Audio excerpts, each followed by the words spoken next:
Good day, everyone. You're welcome to today's session on time management and personal effectiveness. This course is coming to you courtesy of Oak Interlink. Oak Interlink is one of the foremost training companies here in the continent of Africa. And we run an array of professional certification programs that cut across different areas of expertise, technical skills, soft skills, as well as management skills. Today's session, we're going to be talking about time management and personal effectiveness. But before we begin, let me introduce myself. My name is Shaka Obi-Ernest. I have 10 years hands-on experience on leading and managing projects and handling training projects as it cuts across sectors of the economy. That has been involved in numerous interventions as it cuts across sales, IT service management, occupational safety and health, process improvement, and project management. I'm a certified Lean Six Sigma Green Belt Master Black Belt professional. I'm a certified DevOps professional. I'm also a certified Scrum Master. I'm a certified project manager. I'm a certified health and safety manager. I'm also a certified IT service management professional, as well as I'm also a certified ISO 27001 Information Security Associate. I'm a certified cyber security professional, as well as a certified 9001 document controller. Now, I possess various other certificates in ISO 45001 internal audit, warehouse and stores management, supply chain and logistics management, procurement and contract management, facility and asset management, as well as first aid. I'm also a certified member of the National Association of First Aid Treatment Providers here in Nigeria, the International Association of Safety Professionals in the US, the Document Management Institute in the US, as well as the Project Management Institute, all based in the US. I've undergone both local and international trainer courses, and I've facilitated courses for MTN, for First Bank Insurance, for MedPlus, for IGI Group, for Grand Imperial Group, for Lekki Consensus, for PZ, and of course, this is not the first time I'm also facilitating a training for Honeywell, Main One Tennis, Wema Bank. I've facilitated trainings for Jais Bank, VDF, Krones, Netco, Daystar Christian Center, Masters Energy, Calverton, ICANN, Petrolex, and Halogen Security, and a host of top indigenous companies and multinationals all across the country. Now, I'm currently a junior partner and the head of training at Oak Interlink Company, which happens to be a training and consulting company whose primary focus is on human resource development. And I have a special executive master's degree in entrepreneurship from the Metropolitan School of Business and Management from the UK. And I have a first degree in geography and regional planning from Ambrose Ali University, Ekuma. So this is a little brief about who I am. And I want to welcome everybody especially to this session today. And I want to commend you for taking our time from your busy schedule to actually be able to join this session, to be able to learn what it takes to be able to manage time and to be personally effective, not just on your job, to be personally effective in your everyday dealings in life. Now, let's start with introduction to what time management is. But before we begin introducing the topic itself, let's understand what the objective of this program is to enable us gain knowledge and skills to help us understand the importance of time management and to establish priorities based upon the values and goals. It's also to enable us demonstrate self-management by setting reasonable boundaries. The objective of this program also entails learning the causes of things that lead to procrastination and discovering ways to actually overcome any form of procrastination habits that you have. And because of this program, we're also going to learn how to analyze and evaluate how we actually spend our time and how we also develop and implement a planning system that will work for us. Okay, so there are very important questions we need to ask ourselves in the course of this session. One of such questions is, have you ever thought about what you want to do in the next 5 years? Have you ever thought about, what your projections are? Are you clear about what your main objective at work right now, at this moment is? Do you know what you want to actually achieve by the end of today? Now, it's important you're able to answer these questions, and that gives you direction and help you move in the right direction, whereby you can be able to achieve certain things within the given time. Now, many of us have access to resources. Interestingly, time is a resource. And many of us have this time, but the challenge is that we don't know how to manage it, because the problem is not the time we have. In short, everyone has the same time. We are all given the same 24 hours. Nobody has more, neither does anyone have less. But the problem is looking at this picture itself, looking at this man who is climbing to actually look across to see the future, to be able to look beyond what he's actually his limitations and challenges right now. What are his limitations and boundaries? To be able to go and look beyond what has stood as a limitation to him, he needs certain resources. But the challenge is not the presence of those resources. Those resources are actually present. You understand? Though the problem is not the resources available to him. The problem, as you can see, is how he's able to manage these resources. It doesn't matter how many resources you have. You understand? Because every one of us have the resource of time. We have 24 hours allotted to us. But if you don't know how to actually use this time, it will never matter. You understand how much of it you're given. Even if you are given, 48 hours that make a day, it won't matter if you don't know how to even use the one you have, which is the 24 hours that you've been given. Because every top person in the world today, from Bill Gates to Mike Adenuga to Dangote, all of these people all have the same time allotted to them, just like you have been allotted the same time, which is 24 hours. But the question is, how are you using your own time? That's the most important question. So good time management is one of the core differences that differentiate effective people and ineffective people. How many times have you said to yourself, if I were only able to have more hours in a day? You understand? Many of us have asked ourselves that question and have exclaimed and said, oh, I wish I had more time. Now, truly, you will never be given more time than you already have. God has already given everybody 24 hours in a day. So no matter how much you desire it, it will never be given to you in excess. What you have is what you will always have. But the question is, how do you intend to use what you have? So in spite of all the time-saving devices in the home that we are actually in our office, it seems that 24 hours is most times is really not enough. Remember, minus 8 or so hours that you used to sleep, because even in that 24 hours, you have to minus 8 hours, which is the average time the normal person uses to sleep, which is medically expected of every one of us. It is just not enough. You understand? So one way to actually get more done is through effective time management. So time management is actually a crucial success factor. And if you are not good at time management, you have a very little chance of achieving your strategic plan and your personal goals. Now, so why don't people manage their time really?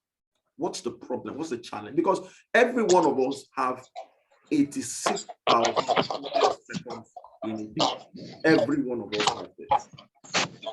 Every one of us have this amount of seconds in a day. So if every second let's assume we're 1,000 naira, every second is attributed to 1,000 naira. Now imagine how many 1,000 nairas you have disposed and thrown away. Imagine if we are able to cost every time and every second that you waste to 1,000 naira. So it means it's not that you don't have money, it's that you've not been able to manage the money. So many of us will value our time more if we attribute our time to money. Like people always say, time, not money. So time is money, but it's just that we've not been able to see it that way. So despite the benefits of time management, most people do not use it. And that can, of course, this can be because they don't know about it, or that they are too lazy to actually plan on how to use their time, or they just enjoy the adrenaline rush, the buzz of meeting tight deadlines. You understand? Because it gives some people a sense of importance when, they're always in a hurry. They're always trying to, rush to meet deadline. They're always last minute people, so because they have this, flair or this adrenaline that rushes through their system that makes it exciting to always, be in a hurry or to be rushing. That is not a good way to live. Some of us would enjoy crisis management. We're always doing things at the last minute, at the last time. You understand? How many of us are last minute people?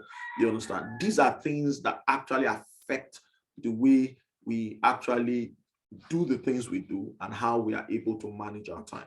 Now, the problem with crisis management and all of these tight deadlines is that while they can be actually fun, often they can actually lead to high levels of stress, because once you are working with last minute, you are someone who does things at the last minute, that puts more pressure on you. You function more under stress, and when you are under stress, trust me, you will make mistakes. Things will not be done in the proper way. Why? Because you are doing everything at the last minute. So it's better that you're able to do things at the time you are actually expected to do things. You understand? Doing things at the right time, in the right place, in the right way. So a number of times, you might have cases whereby people. Hello, someone said I can't hear the facilitator. Is that true? Sorry, can you hear me? Can everyone hear me? Yeah, I can. Yes. I can. Yes, I can hear you from here. I can hear you. Okay, so it must be from your end. Whoever is complaining that you can't hear me, it must be from your end. So maybe you should check your internet connection or your earpiece or something. Okay.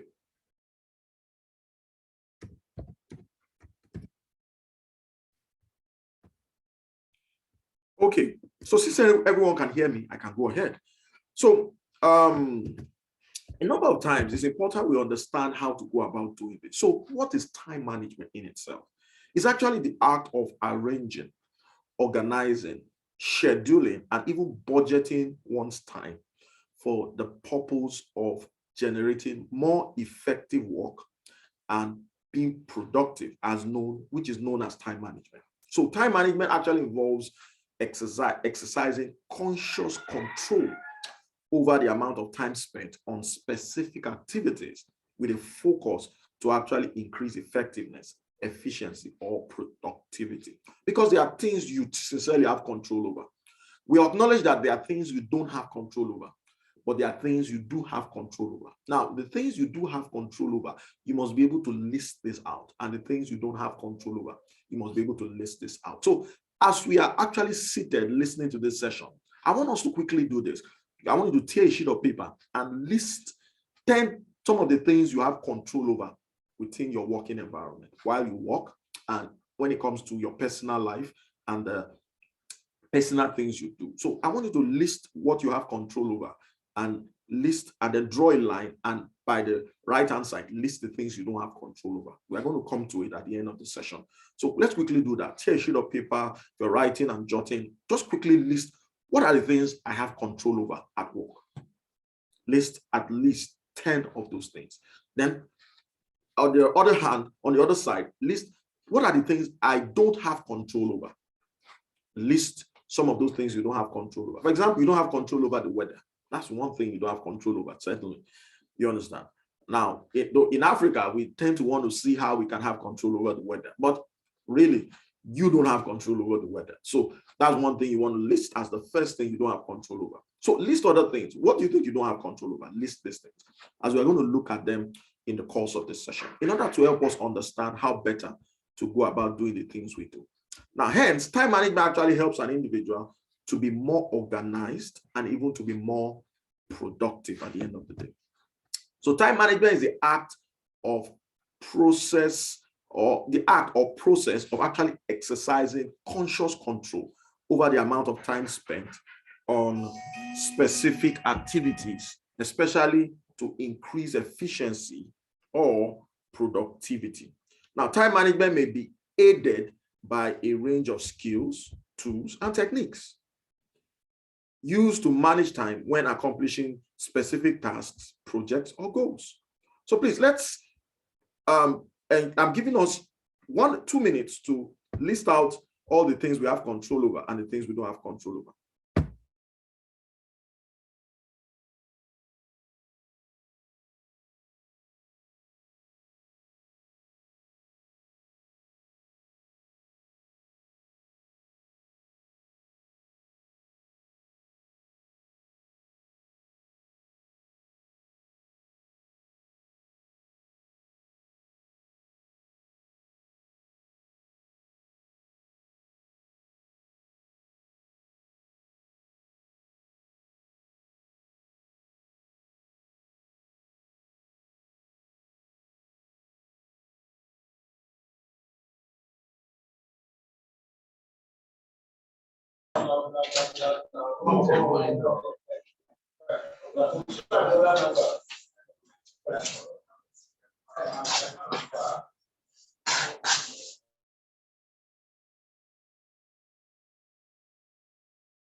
Is anybody hearing anything about that? I'm not hearing anything here. Okay, so I believe we've written out all that I just mentioned, the list of those things that actually we have control over, and the list of those things we don't have control over. It's important we list all these things. That's why I gave us 2 minutes to quickly do that. So we're going to look at them carefully. So why are we even looking at time management in the first place? Why is time management a concern here? Time management as an effective tool that anyone or everyone can actually use is actually an effective tool that can help us pack even more into our 24 hours and achieve more in the same time than we would normally have achieved before. Now, also, time management is also equally effective for work and to enable us study related activities as well as for any form of personal activities. So thus, time management is said to be needed for everyone who tends to perform some form of task one way or the other. So it's important we're able to manage time. But there are two types of time. There's clock time, which many of us are familiar with, in terms of, 60 seconds making 1 minute, 60 minutes making 1 hour, or 24 hours in a day. And we have what is called 365 days in a year. This is clock time. This is calendar time. Now, that's in clock time, all time passes equally. So for example, when someone actually turns 60, he is exactly 60 years old, no more, no less. But there's a difference between clock time and real time. What's the difference? All time is actually relative, which is what we call real time. Hence, you want to actually consider this. Depending on what you're actually doing, you will always feel that time either flies or time is dragging. Because when we say time, real time is actually relative to what you're actually doing per time. For example, how many of us have experienced this? Maybe you're waiting for an appointment and it feels like, you're waiting for someone and it feels like you waited for like 5 years. You understand? Whereas you probably maybe just waited for 2 hours at the at the best. But if you're in a movie, you understand, you're watching a movie, you notice that time flies. You probably have spent 2 hours and it looks like you've spent 15 minutes. Why? Because of what you're actually doing at that time. So time, real time is relative. It's relative to what you do. And one of the things that real time deals with is time becomes more, relative in respect to what you're actually doing per time. So you notice, for example, if you are doing what you love, you will not notice that time is actually going. You probably might not really have noticed that, oh, time has gone. But when you are doing what you don't love, when you are doing something you don't have a passion for, you don't have a flair for, something you are probably not interested in, or something you are demotivated about, and you are forced to do it, you find out that the time will begin to drag. It will look like a very long time for you doing what you're doing. So these are things to consider when looking at time. Time is relative, you understand? So you want to relate it with exactly what makes sense, what is appropriate, what is important. And we must understand the difference between being important and being urgent. Because you might be involved in something that is urgent, but it might not be important. You might be involved in something that is important, but it's not urgent. But you want to involve yourself more in something that is urgent and important.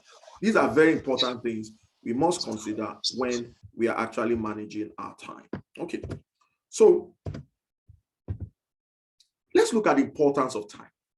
The importance of time management. Time management is actually important as it helps to enable us manage our time more efficiently. Time management is important because the efficiency is a very key part of productivity, because some of us might not be efficient in the way we do our work. And efficiency is achieved when you look at load over effort.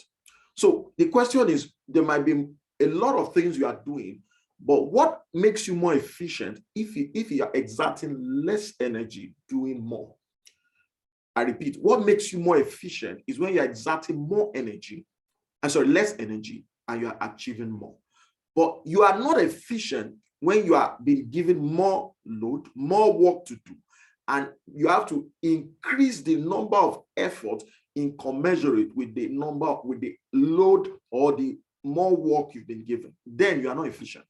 But you are efficient when you are not able to achieve more with less effort and in less time, which is very important. So it's beneficial to enable us, everyone, individual, as proper time management, help us to be efficient, to be organized, to be self-disciplined, and to be more relaxed and less stressed. So imagine doing your work with ease. Imagine doing your work more comfortably than being under pressure, being stressed because of the way you're going about doing it and the time you're actually doing it, because some of us do the wrong things at the wrong time. So how can we use time management? Of course, time management is important and can actually enable us, everyone, to be able to achieve our work more effectively and more efficiently. So who are the people that it's important to? Business leaders. Time management is important for business leaders, for executives, even working professionals. Time management is also important for them. Now, no matter what type of work you actually do, your work will be composed of only 3 items. So the only thing that you need to do to manage your time is to decide the importance and the distribution of these 3 items in your work. People can actually spend their time in only any of these following 3 ways. Either they spend their time in thoughts, thinking.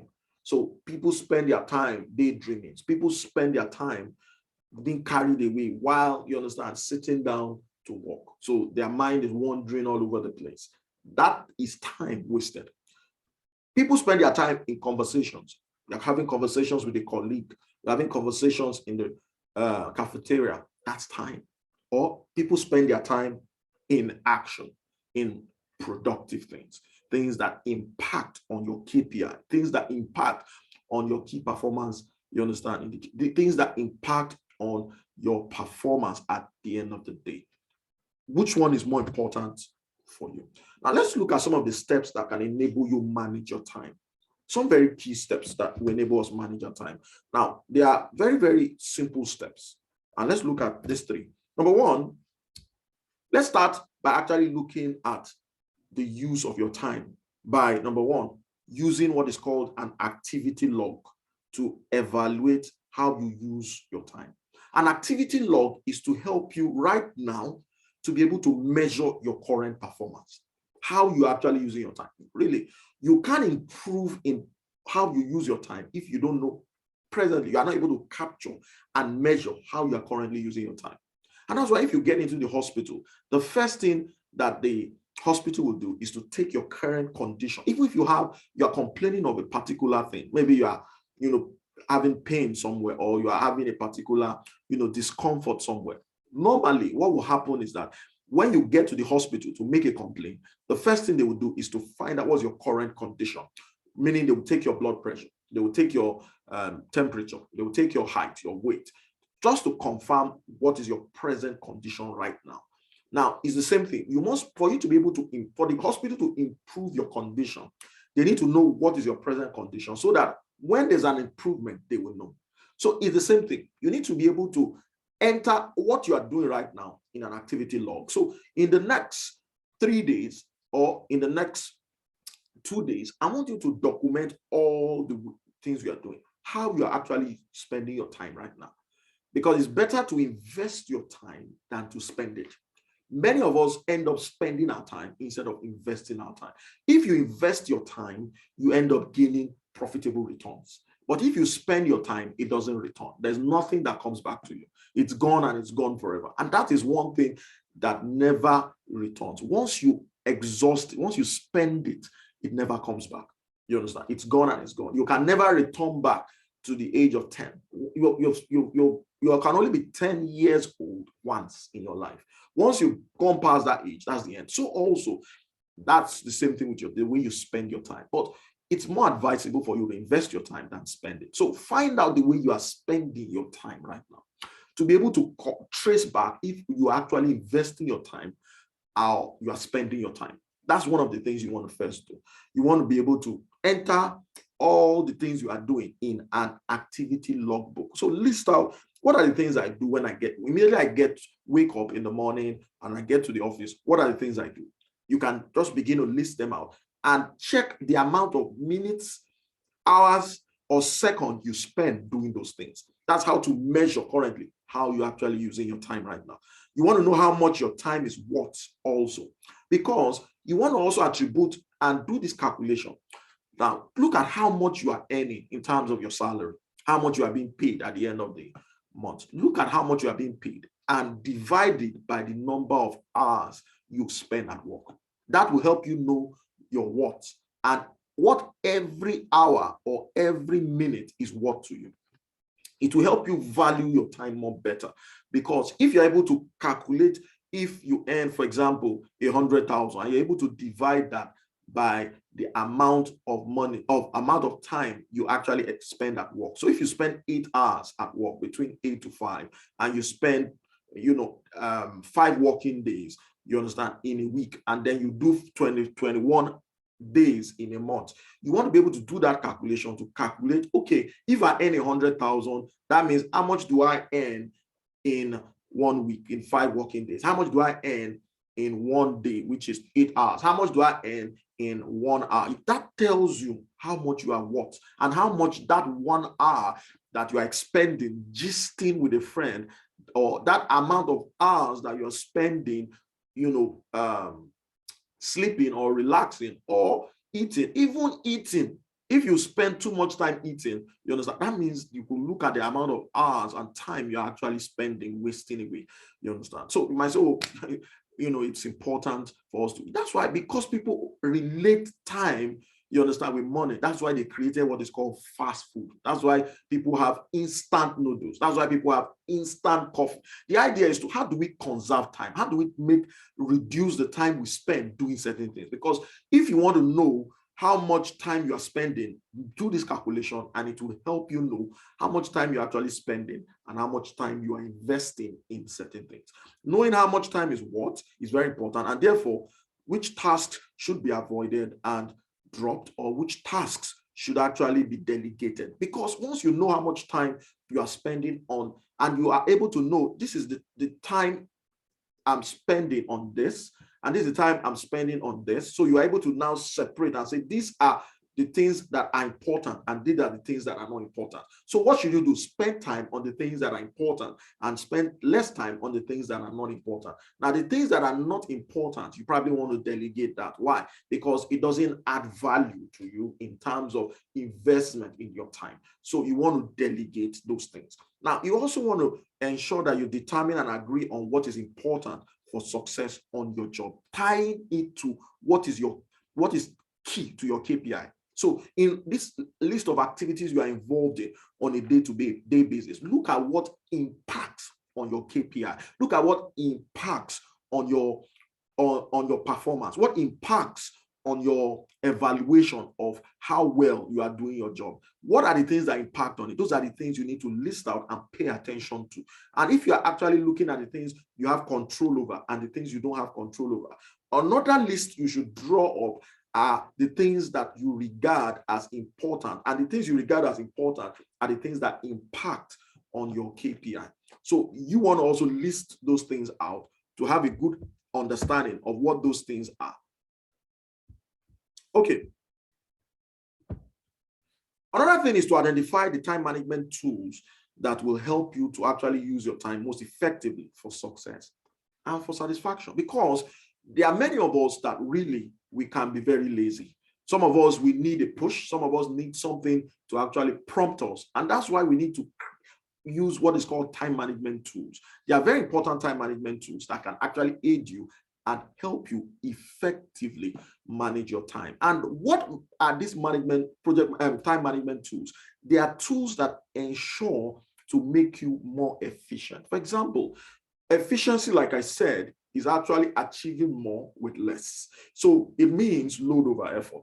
Now, you can imagine you can actually achieve more with less, depending on the kind of tools you use to be able to achieve those things. A typical example is how many of us used to actually carry out transactions in the bank many years ago. So you'll notice that those days when we had tally numbers, we spent so much hours in the bank having to actually go to the bank. Even till date, some people still go to the banking hall to want to make a deposit or make a withdrawal, you understand? And we spend hours on the queue. We are also spending hours at the bus stop in traffic, but there are tools that can make it easier and faster for you. With simple online banking, you can be able to make a transaction and make a deposit and even do a transfer without having to visit the bank. There are tools that aid banking and made your transactions much easier, meaning it has made banking and transactions more efficient. So what are the tools that are at your disposal that make you manage your time more efficiently, easily, and a lot better? These tools are tools we are going to be looking at. They implement, and then you want to also implement a time management system. Now, it's important we, at the end of this session, come out with some very important things, understanding that we need to implement a time management system in the way we actually work right now. Now, how are we able to actualize this or achieve this? Please understand the appropriate tool that works for you. There are some tools that work for you, and there are some tools that might not work for you. So it's important we understand this. Now, let's look at this. Step one, how do you spend your day right now? That's very important. Like, just a memory as a very poor guide when it comes to assessing how you actually spend your time. Is it too easy for us to forget the time spent talking on the phone, handling problems, customers, things like this? You understand? Mail interruptions, employee issues, making coffee. These are all things that, you know, we do in the way we spend our time. So just reflect back. You understand? Just try and reflect back on how you're actually spending your time and use, like I said, an activity log to find out how you're spending your time. And a revealing technique is to keep an activity log for at least 5 days. Just trying to track and be able to, you know, record how you're spending your time without modifying your behavior, that is. And just note down the things that you do as you do them every day. From the moment you actually start working And everything you actually do, no matter how trivial you think it is, just write it down. You understand? Every time you actually change activities, whether opening a mail or walking or even making coffee, dealing with people, you understand, problems, or going to collect paper from a printer, note down the time that it took, you understand, or the time of change and the length of the time you spent carrying out the activity. Enter all of this in your activity log. Then analyze this activity log. Once you have logged your time for several days, analyze the log. You may even be alarmed to see the length of time you actually spend opening one single mail.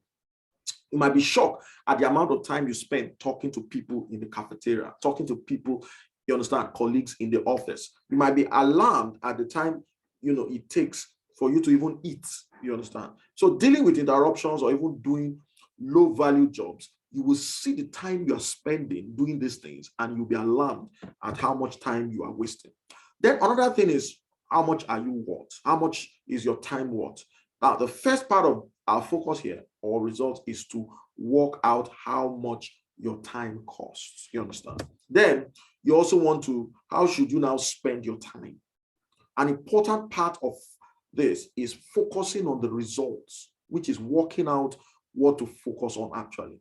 Many people will actually work very hard all day, little jobs, which do not actually affect the quality of the work they do. So you can start by clarifying what you enjoy, which is very important. Working out what your strengths are and what your weaknesses are. And that's why one of the things you want to do in the course of this session is to do what is called a SWOT analysis on yourself. In the course of this session, I want you to sit down, draw out a SWOT analysis. Identify what are your areas of strength, what are your areas of weaknesses, because your areas of strength are the things that you will gain speed at, you'll be able to do, and even when time passes, you won't notice. There are things that you will be able to do with so much excitement and you'll be able to be good at.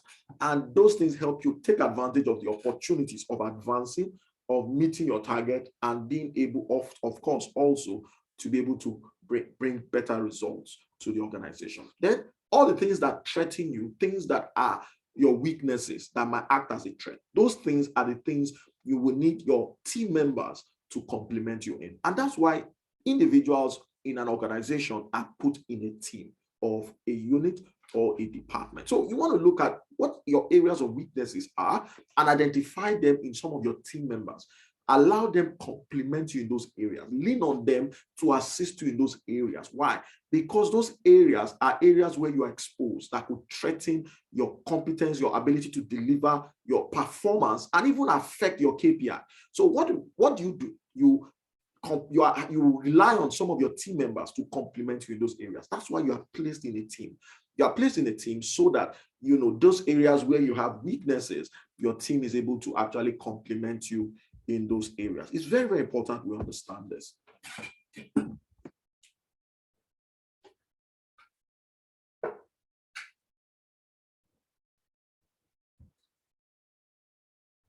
Okay, so looking at this carefully, it's important we understand that when you start by clarifying all of this, you would like to actually spend your time on what is important for your own quality of life, that of course that you will enable you enjoy your job. Now, what do you also do well? These are things you must be able to identify. What is it that comes natural for you? What is it that you are very good at? What is it that you have very, very strong desire for? These are areas that you want to really work around. And that's where the concept of, if you look at the way the transport system works, these are all means of transport, you understand? But they're all required to function in a particular path.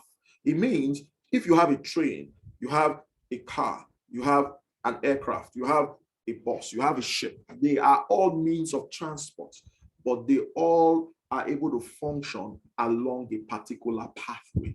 So they don't just function or they don't move based on how they desire to move, but they are all constrained to move in a particular pathway, in a particular path. So you have a bus or a car moving on the road. a ship moving on the water, an aircraft moving in the air, a train moving on railway tracks. So if a train attempts to move on a railway, if a train attempts to move in the water, you will notice that it will begin to struggle. Why? It is not designed to move along that path. That is not the route it's supposed to follow. It's not supposed to take the waterways. So also, if an aircraft is not supposed to move on road, if it attempts to move on road, it will struggle. So also, many of us are not being effective or efficient as relating to the way we work or on our jobs, because we are doing things that we are not built to do. There are things we are not, we are not our areas of strength. So there will be a struggle. We will struggle to do those things. And it will take a lot of time to actualize it. Just like an airplane trying to actually plow the road. And if it's on the road and it's trying to move, it's going to struggle. It's just like a car being on water and trying to move. Of course, it's going to be frustrating. It's going to struggle. And that's the same thing some of us are facing at work right now. You are trying to do something and you are struggling, having difficulty. It's taking time for you because what you're doing is not your area of strength. It's not what you have expertise in. It's not what you have competence in. It's not what you've developed expertise or competence in. You understand? It's not an area of passion, desire, flair for you. So it means you don't enjoy doing it. It's something that, it's a struggle for you. So because of that, it will take time to actualize the things you are doing. And that might actually be one of the things that is reducing the time increasing the time it's taking for you to do certain activities on your job. Another very important thing is you want to identify the time management tools. And once you actually have completed the time log for a period of at least 5 days, analyze it and identify what is stopping you from actually achieving the results you want to achieve. So you want to also do this by carefully going through the time management tools we're going to list and show you right now to identify which of these tools are listed and which will help you towards your goals. Now, time management tools, one of such is dropping tasks that do not benefit you. There are some tasks that don't benefit you. Do you understand? You want to drop them. There are some tasks that don't benefit you. You want to drop them. What does that mean? It simply means that these tasks that don't benefit you, there are tasks that are taking your time. There are tasks that you can actually delegate. When I say benefit, it means you are rather spending your time doing them than investing your time doing them. So what you are investing your time doing brings benefit. What you are spending your time doing doesn't bring benefit. So what should you do? Delegate them, reassign them. You understand? And another thing you want to do is avoid procrastinating. Many of us are very, very good at that, procrastinating. Every time you procrastinate, you actually postpone the doomsday. So you want to avoid procrastinating. Then, of course, delegate work to other people. You are not the alpha and omega. You are not required to do everything. You are not designed that way.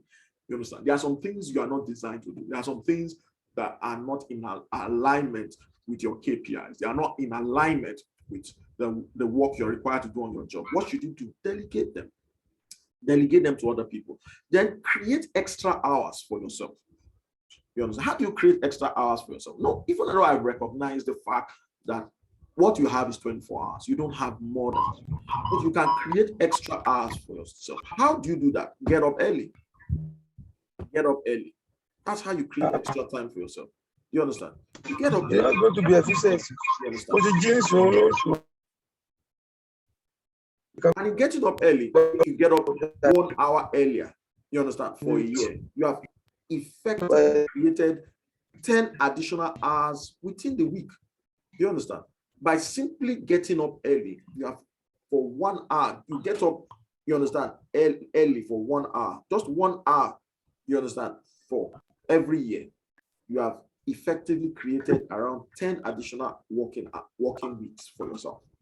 Now, another thing you want to do is avoid distractions. Visitors can waste a whole lot of time. People who are not meant to come and visit you in the office, they are not meant to come and visit you. They should visit you at home. Why? Because that time they are actually taking from you is productive time that is impacting on your KPI. That time that they are they are taking from you by visiting you to gist and discuss unnecessary things will cause you to actually waste your time. And you want to avoid all of that. So avoid distractions. You understand? Other people may not be as disciplined as you are, but approach whatever work you are doing in a disciplined way. You may find that you are actually wasting time dealing with people who stopped to chat or then also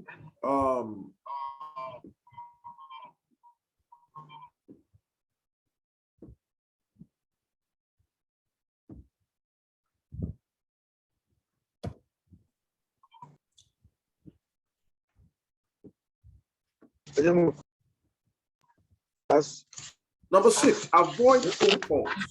Phone calls can be distracting. Phone calls are coming in at the wrong time. They can be very distracting. So avoid phone calls.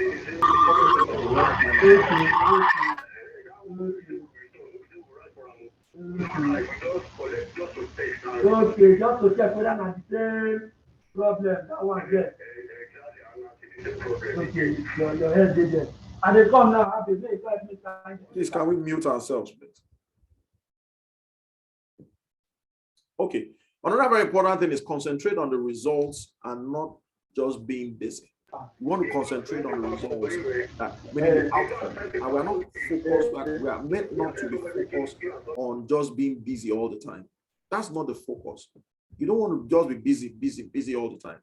You want to ensure that you are focused on the things that are important that will impact your KPI. Also, very important, you want to ensure also that you break down projects into workable chunks. Break down projects into workable chunks. Then set your priorities. Whatever is of utmost priority is what should be the first thing you should be focused on. And one of the things you want to do is create what is called a to-do list, so that the things that are most important is at the top of your list. And those things are what you actually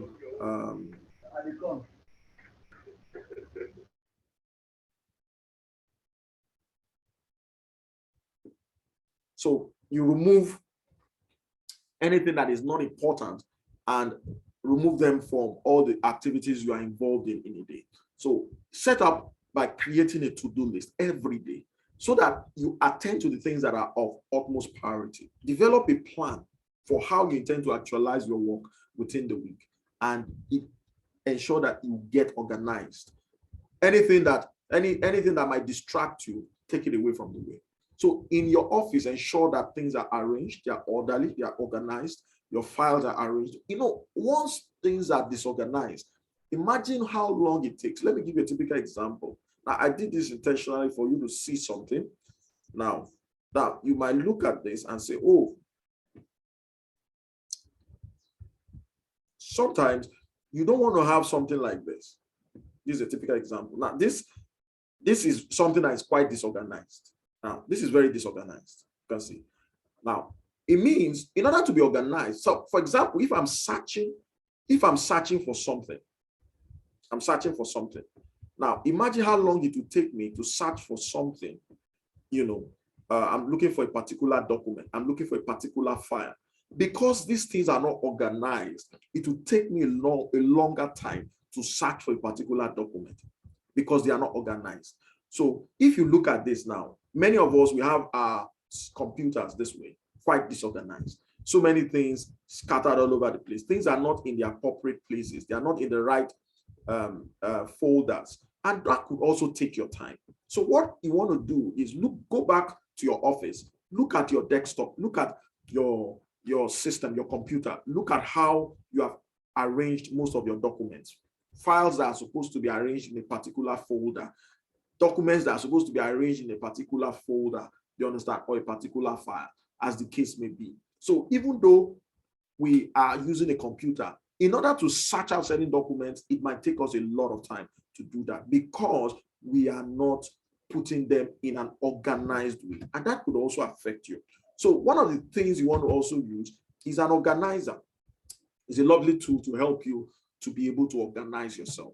Now, you want to also set deadlines. A lovely tool to also use. Set deadlines for yourself. Set prime time for actually extracting the tasks. You want to use things like gatekeepers, meaning you want to use things like gatekeepers. What are gatekeepers in this case? People who like, so somebody wants to come and see you at the office from home. The person should actually be gated from the security point, meaning the person should fill out the form stating why he or she wants to see you, and if the person is going, how long the person wants to see you. So you're able to assess whether seeing that person is worth your time. You understand? So you create things like that, gatekeeper, so that people don't just walk in from outside and just come into your office and see you just like that. No.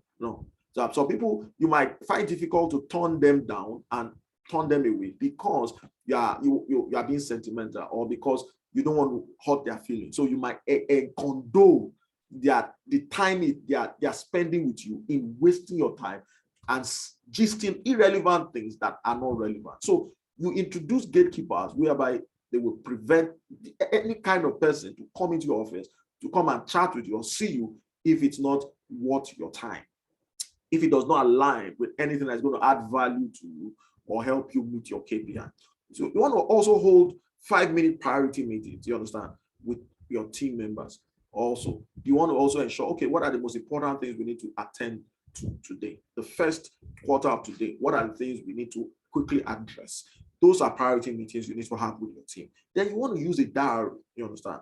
Have like a daily planner, you understand, format. Use a diary, use a daily planner, use an organizer. These are things that would help you to be able to get yourself organized and get yourself planned, you understand, to achieve certain, plan your day. It will help you plan your day to achieve the required things you are meant to achieve within that day. Also use what is called waiting time effectively. Anytime you have whereby you are waiting, don't just, use those times carelessly. For example, you go to the restroom and you are sitting in the restroom. Don't just sit down in the restroom and just wait, you understand? And that time you are spending in the restroom, take advantage of it. Go there, you understand, with a book.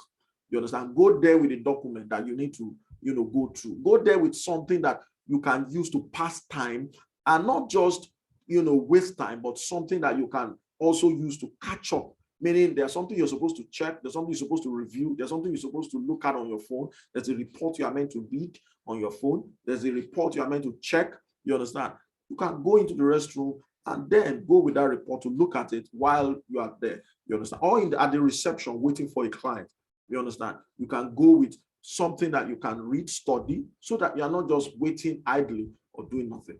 Or even in transit, you are moving from one point to the other. Instead of just sitting in the bus or sitting in the vehicle, looking outside the window and just doing nothing, look at something you can use that time to do. It's either you are using that time to look at a report, to study, you understand, a particular program or plan. Even you can even use that to read a book, as the case may be. That will help increase your knowledge. Don't be a perfectionist, because sometimes you want to be a perfectionist. You want everything to be right at the right, and you want everything to be perfect. You could also take your time, and that could waste your time trying to get everything to be perfect. So you don't want to do that. Learn to also say no. When certain things come to you or they are given to you to waste your time, learn to tell people no. No, sorry, I can't do it. Why? Because you feel, you weighed it, you've seen that it will be a waste of your time. And don't be sentimental about it. Do you understand? Don't be sentimental about it. Just tell the person outrightly, no, sorry, I can't do it. And be courageous and be bold about it. Why? Because this person wants to spend your time. That means there's going to be waste. There's not going to be a return. So the person wants you to spend your time unwisely. So tell the person outrightly no. Why? Because that person can't give you that time back. You understand? Then prevent paper pileups. You understand? Mails that are supposed to treat and address them. You understand? Don't say, oh, I'll address it later. I'll look at it later. Immediately they are coming in, address it. You understand? Open it, check it, respond. Give the response immediately. You understand? Don't let it pile up. You see some people's inbox that is piled up of unanswered mails. You understand? And by the time you are now saying you want to attend to them, you'll be doing that in a hurry. You'll be under pressure. You might be doing it when you are not comfortable doing it.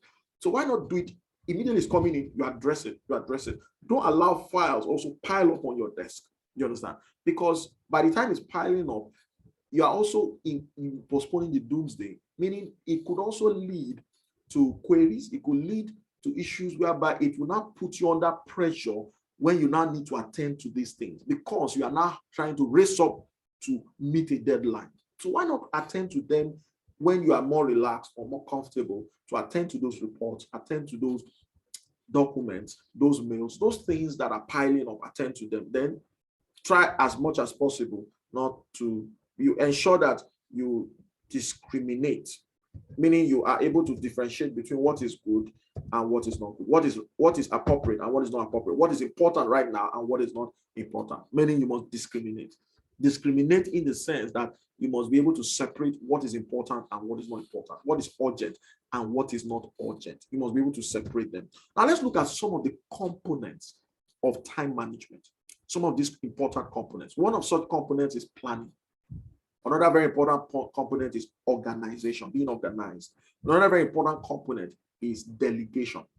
Another very lovely component is managing interruptions, anything that might interrupt your work. Another important component is scheduling, coming up with a scheduled plan of action on what you are going to do. So you schedule it and assign time to those things. After you have done a to-do list, a list of the things you intend to do today, assign the amount of time you will be able to actually actualize any activity on your to-do list. That is what we call scheduling. And at the end of the day, you also want to prioritize them, put them in the order of priority based on what is most important and what is most urgent at the time. Put that priority on your to-do list at the end of the day. So planning.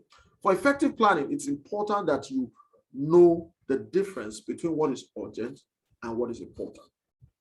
Urgent tasks assume importance as they actually demand immediate attention from you. However, you should also bear in mind that important tasks may end up becoming important if they are left undone. So what is actually regarded as important, try to attend to it. If not, later they might become urgent because they were left unattended to. So such important tasks are carried out when they are left alone, undone.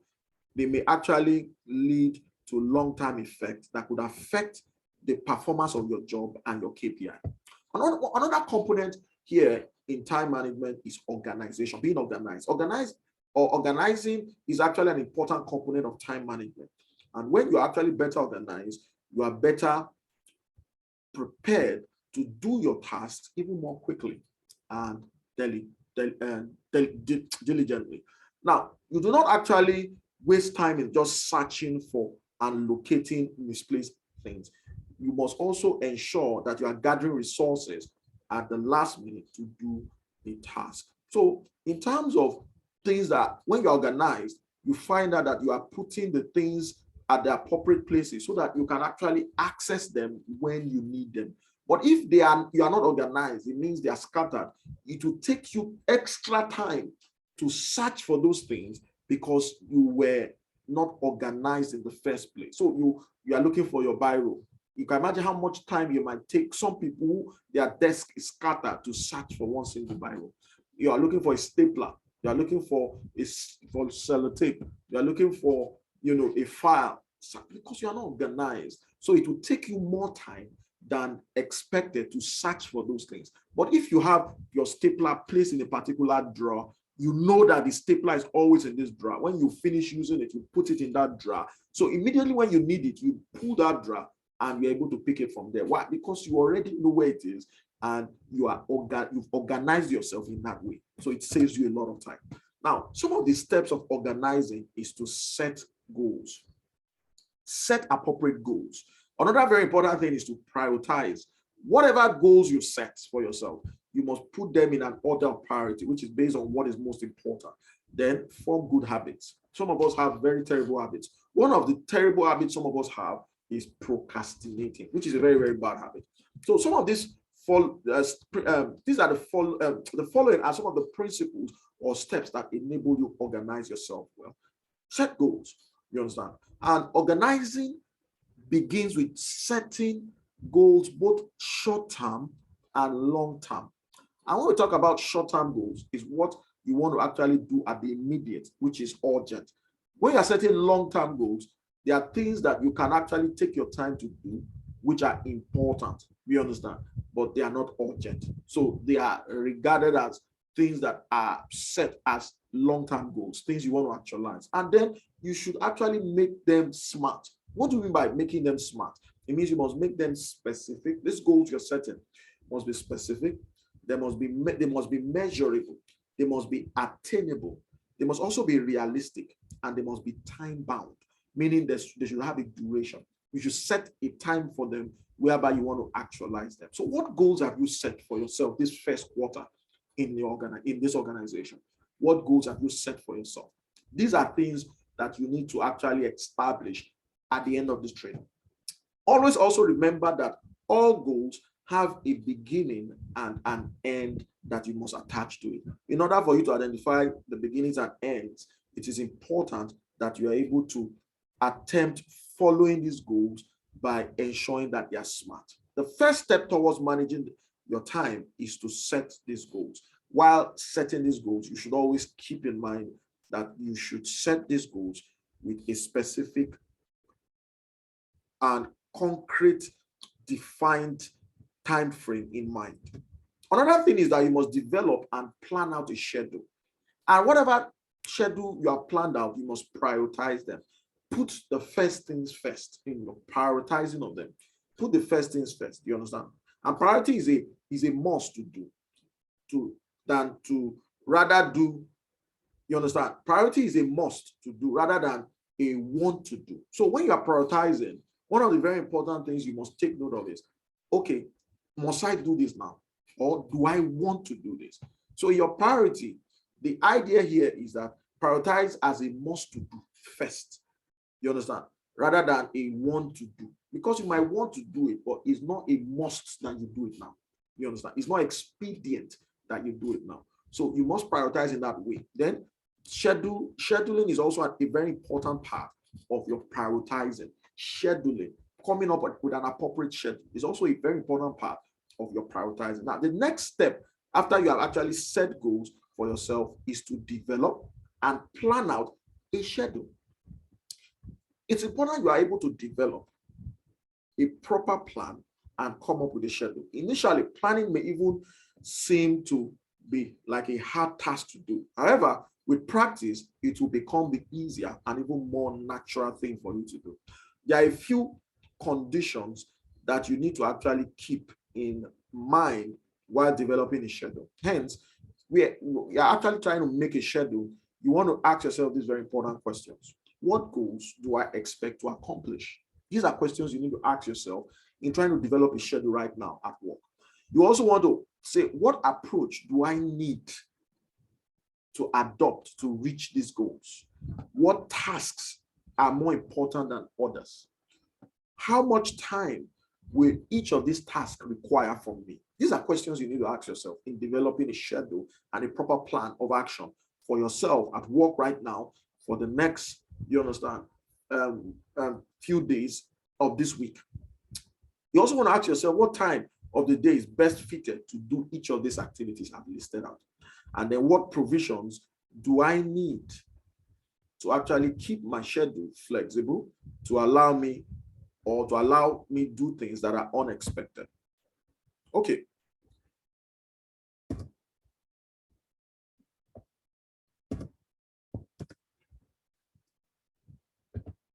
Now, number 3, you want to also revisit and revise the plan that you have come up with.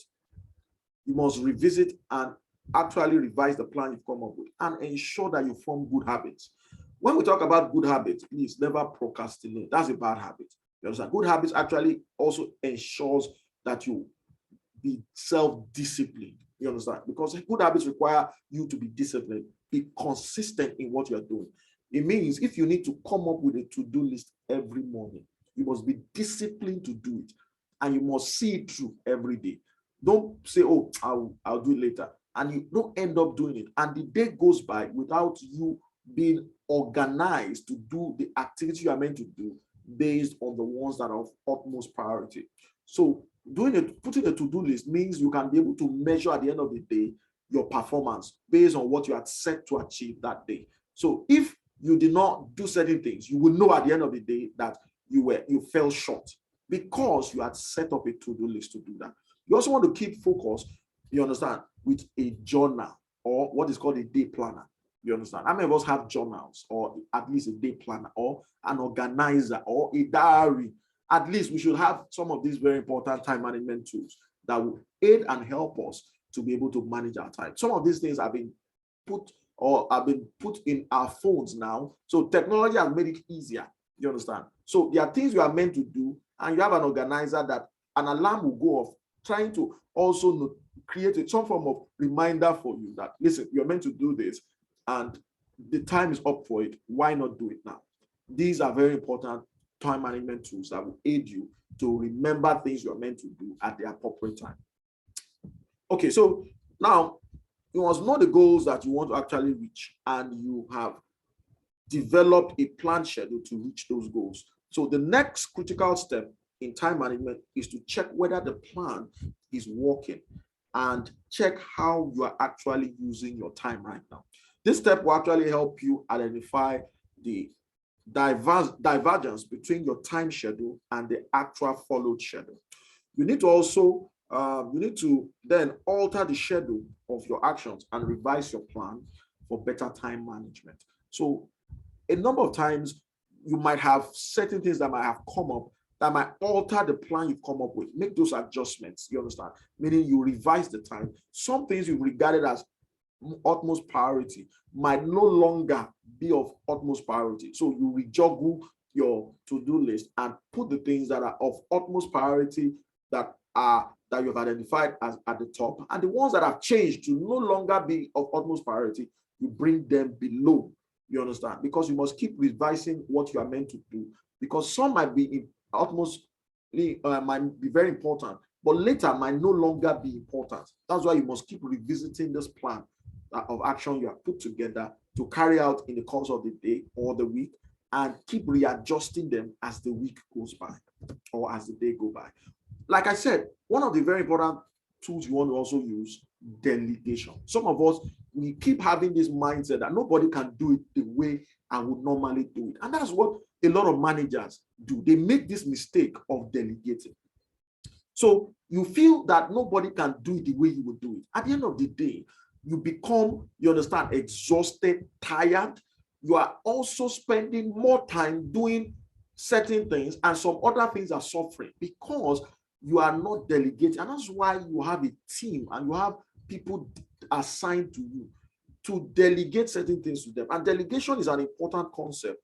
When you actually learn about time management, delegating is the act of delegating or investing with authority to act for another, or even the distribution of responsibility and authority to others while holding them accountable for their performance. Now, delegation also means asking someone else to perform a task that is one of your responsibilities or the work that you are being paid to do.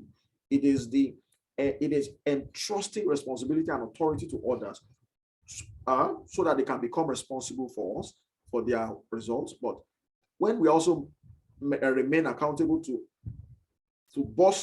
our boss for what our subordinates do, then we are also being more effective in the way we do our work. And this delegation is very, very important because you are actually giving a team considering that your productivity is tied to man hours. And that's the mistake many of us do as managers when we are working. We think that, oh, these people are given to us just to do their individual work. No. They are given to us to arrive at a collective outcome as a unit or a team. So it means there's a certain outcome that is expected of us. It means we are meant to produce a particular result. And how we are able to produce that is based on the amount of man hours that we put in. So as a manager, you are not meant to be conscious of the individual that, oh, I have Tunde that has been assigned to me. I have Yemisi that have been assigned to me. I have Bosse that have been assigned to me. You are not meant to be conscious of those things. What you are meant to be conscious of is that I have 8 hours from Yemisi that is allotted to me. I have 8 hours from Tunde that is allotted to me, making 16 hours that I now have by having Bosse and Tunde with me. So what can I do with 16 hours? Not what can I do with Tunde and Bosse. That is not thinking for a line head or a supervisor or a coordinator. What you should be thinking about is, what will you use these man hours to actualize, to become productive based on the work you have been given in that unit or department? That should be the thinking. So one of the things you want to do is, how can this work be done, and how can we divide the work into little fractions so that we can all chip in and put in effort to get the collective work done? That is the importance of delegation. Then there are things that might interrupt the way we are managing, you understand, our time. So managing interruptions could be either when, you know, interruptions that could come as a result of managing our workplace, managing documents, managing, you understand, drop-in visitors. How do you manage your phone? These are things you must learn to be able to manage. Let's start with managing the workplace. You want to decluster your desk by clearing it at the end of every working day. Clear your desk, make it clear, so that you don't have things that, you understand, are all left all over the place on your desk at the end of the day. By the time you come the next day, you might end up spending more time having to, when you're supposed to hit the ground running as you come in the next day, you are now spending time rearranging your desk. Or some of us might even start work that way with a scattered desk. All of this would affect our productivity and our concentration in having to do things that will actually help us to be effective. So you want to clear out your desk. You know, file documents once they have been used, put them in the appropriate file. Organize a workflow system in your workspace so that as you are doing work, you understand, you know that, oh, this is the flow. I do this first, then I do this second, and then that is like a flow that you are following based on the required results that are needed and that are most important, followed by the next most important, followed by the next most important. And that's how you are attending to the work, one after the other. The next thing is, how do you manage your documents? You understand?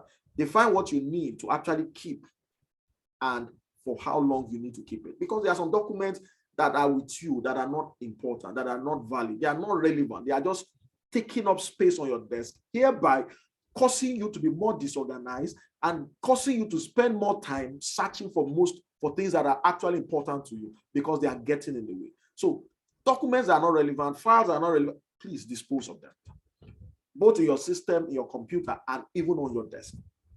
Arrange, you know, the files, the file materials logically in an alphabetical way, you understand? So that in your searching for them, you can search for them easily. If you know there are documents that are labeled A, put them in a folder that you label A, meaning there are documents that start with A. So if you are searching and you remember the name of the company is ADEX, all you just do is go to the folder. You know that the folder A must have ADEX in it. Why? It starts from A. Instead of searching a complete folder with all manner of company documents that are scattered, Zedox is there, MTN is there, Zenith Bank is, so you're like, so it makes it difficult and it takes your time in searching.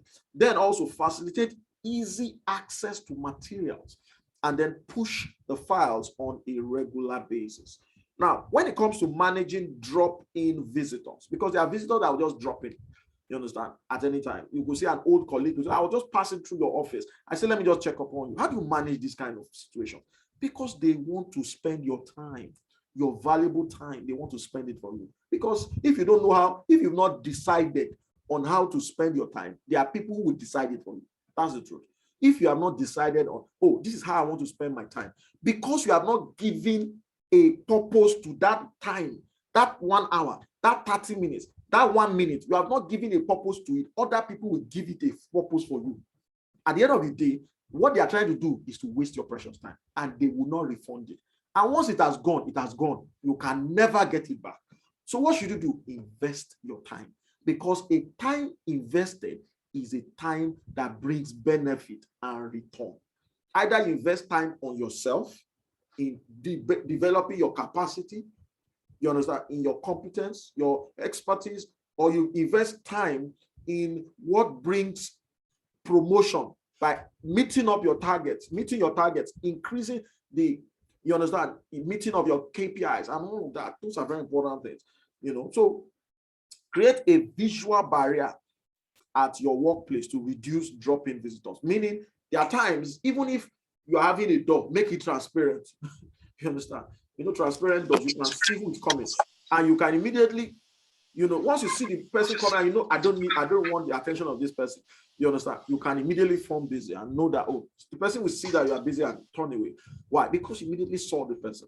You understand? So you want to create things like that. You don't want to also have extra chains on your workplace, as people would not hang around long if they have to stand. So if you create chairs, you understand, extra chairs, you put chairs for people to sit, you understand, for them to relax, it means you have invited visitors into your office.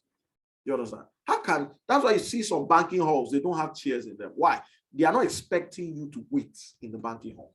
You understand? Same also in your office. You shouldn't have chairs all over the place. What you are doing is that you are creating provision for people to lounge. And the kind of chairs some of us even have in our offices, they are what we call, sitting room parlor chairs, whereby you can have someone more relaxed to sit down and even sleep off and waste more of his or her time and your time as well. So you want to remove all those kind of things. For important work, move to another space. If you have certain jobs that are very crucial and important, instead of being in an open space, move to a more private and secluded space. It could be a more secluded space whereby you are alone. It gives you opportunity to concentrate and spend more time being focused, doing what you need to do. You also want to learn to say no in a polite way. It's important. Learn to say no. Don't be shy. Don't be, intimidated. Somebody that is telling you, a colleague that is telling you to do something that does not align with your KPI, please politely tell the person, no, I can't do it. The person will not kill you. It's important you turn the person down when you see that this does not add value to your work and is not impacting on your KPI. Then manage your phone, because some of us during working hours, one of the major interruptions we always have is our phone, always checking our phones. You understand? Batch your out calls. You understand? Batch your outward calls, batch them. You understand? Delegate calls that don't have to make personally to one of your team members. You understand? To attend to it. That's why some managers have PAs, personal assistants, so that they can focus on what is most important.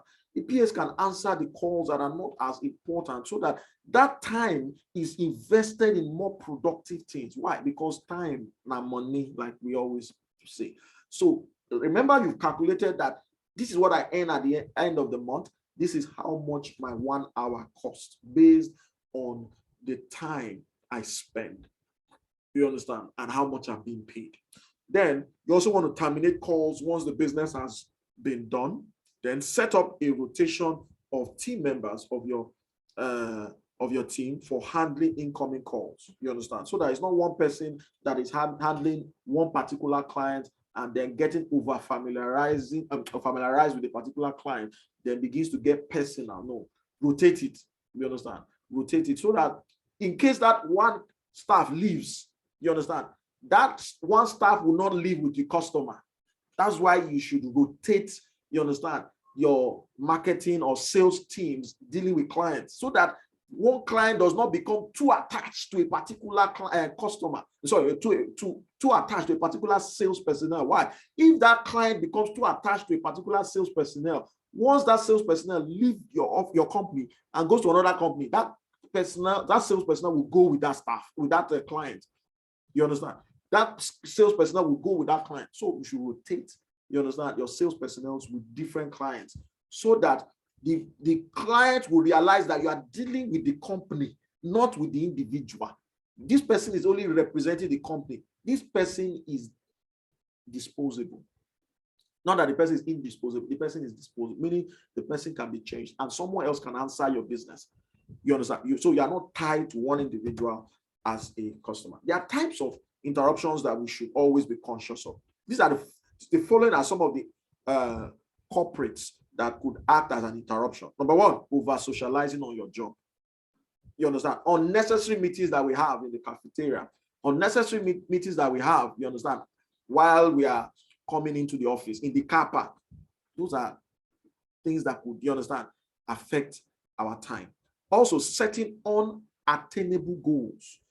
Some interruptions like telephone interruptions, ineffective, you understand, prioritization of the calls we pick, you know, junk mails, things that we're not, you understand, supposed to attend to. We're not checking them out, you know, online. Like we're checking a mail that was sent to you by Konga, and during working hours, and you're checking that mail, you're not reading through what their offers are.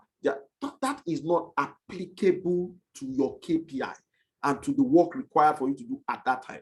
Why should you be checking your junk mails of things that are not relevant at this time, at time you have? So it means that time is precious and you should not be attending to other things that are not related to your job.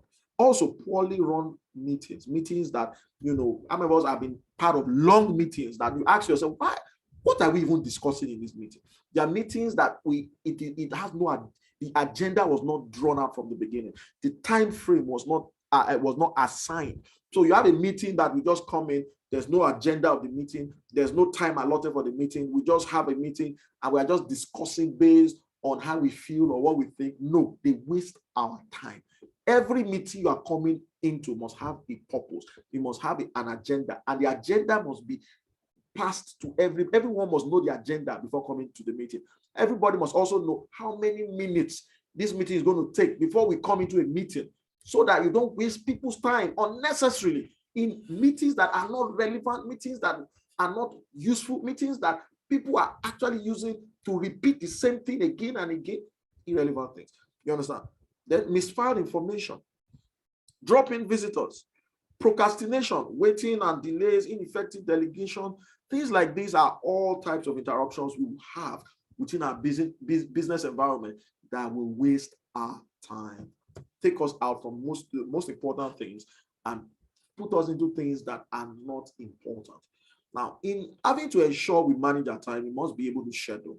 And scheduling is the process by which you actually look at the time available to you and plan how you use it so that you can be able to achieve the goals you have identified. Next thing, you must also prioritize. And the process of deciding, prioritizing here is the process of deciding which of the several options or tasks is most important, which is known as prioritizing, because you are trying to place in the order of priority which one is of utmost important, which one is not as important, and so on and so forth. Hence, you also want to determine your priorities or prioritizing, which involves deciding that an activity A is more important than activity B. So one of the things that helps you prioritize is having to structure what you intend to do for the day, structure what you intend to do for the week via a plan of action. And you can do that by setting out a list or a to-do list for the day and a plan for the week, a weekly plan. And then you prioritize your activities. How do you prioritize your tasks? Very easy.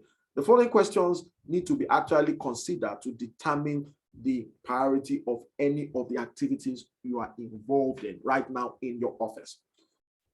You want to ask these very important questions. What am I doing that doesn't really need to be done now? If you are doing it, that means you are wasting the company's precious time. What am I doing that could be done by someone else? If you are doing it, that means you have failed to delegate and you are wasting company's precious time. What am I doing that could be done more efficiently? Now, this is a very lovely question because it now means you need to sit down and look for a better way of doing it. Because there are things you are doing that there are better ways of doing it than the way you are doing it now. And there are questions you must keep asking yourself every day. How can I do this a lot better? How can I do this a lot easier? How can I do this a lot cheaper? These are questions you must always ask yourself to help you to be more efficient and be more productive in the way you work right now. All this impact on your KPIs and lead to promotion and lead to advancement professionally and career-wise. Also, you want to ask the question, what are the costs versus the benefits of doing this particular activity I am doing now? And then how well does this activity fit into all the goals I've set for myself? If you are not able to answer these questions, trust me, you are not able to prioritize the tasks you are doing right now. And what happens is that you'll be doing things that are not important, that are not urgent. And you will spend more time doing those things and end up being useless within the working environment and the workspace. Good. So another very important thing is you want to ask yourself a question that, does this activity have a deadline for completion? This activity I'm involved in now, because there are activities many of us are involved in right now in Honeywell. What are these activities? So the question is, are these activities having a deadline for completion? If it doesn't, that means you are not going to work with a end goal in mind. You are not going to work under a designated time frame. Then how much do I enjoy doing this particular activity? And that's another question. Another question is, have I promised or agreed to do this activity? Another question you want to ask is, which of my needs will be satisfied by doing this particular activity? And then finally, how much time does this activity require for me to complete it? All this will help you in drawing up priority for the activities you are involved in right now. I'm talking of prioritizing the activities you do at work that impact on your KPI, that impact on your performance right now at work. Now, the importance of managing time effectively is such that, because you must be able to understand that managing time is important. And why is it important? Because by labor, we can actually find water and food by labor. But all of our labor will not find us another 1 hour. You understand? We can labor to find food. We can labor to find water, put food on our table, put a roof over our head. We can labor to do that. But you can never labor to find an additional hour beyond the 24 that have been given to you. In other words, time is finite. What do we mean by finite? There's only so much of it that you can actually utilize. By effectively managing our time, we can avoid a stressed and less productive workplace and avoid cramping work and family and other personal needs into finite hours. Just as we spend so much effort managing money, we need to spend relevant effort also managing our time. Because if you manage your money and you don't spend it carelessly, you don't spend it anyhow, you must be able to also learn how to manage your time. Because time is directly related to money. That's why you find out that the bank, they trade with time.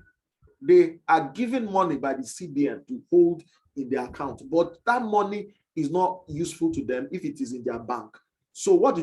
They look for people who they can give that money to as a loan, and over time, they are able to pay them back that amount with an interest. So what is the bank trading? How are they making money? It's time they are trading it to be able to make money, telling you the value of time. So the question is, how do you understand time today? How do you utilize it? How are you managing it? Because it is an investment that needs to be made with your time, not to be spent. So what are some of the ways we actually waste our time? We waste time due to factors beyond our control, but also due to factors within our control. Now, this is bringing us to the list I told you to draw up the other time. I said you should draw up a list of the things you have control over and the things you don't have control over. You understand? So what are some of the factors within our control that result in our wasting of our time? And what are some of the factors beyond our control that result in our wasting of our time? So if you have drawn this list earlier, like I said you should do, now let's look at it together. You understand? Let's see whether what is on your list aligns with what is on my list here. Now let's look at some of the ways in which we waste time. I'm talking about factors that are beyond our control. For example, interruptions. You understand? Now, some of us will receive phone calls at times whereby we're actually supposed to be working. Phone calls that are not they are not urgent. They can be attended to when you get home, but you still attend to them all the same at work. You understand? Now, yes, they are not within our control. You understand? Because this is beyond our control. We are not the one that called them. They called us. You understand?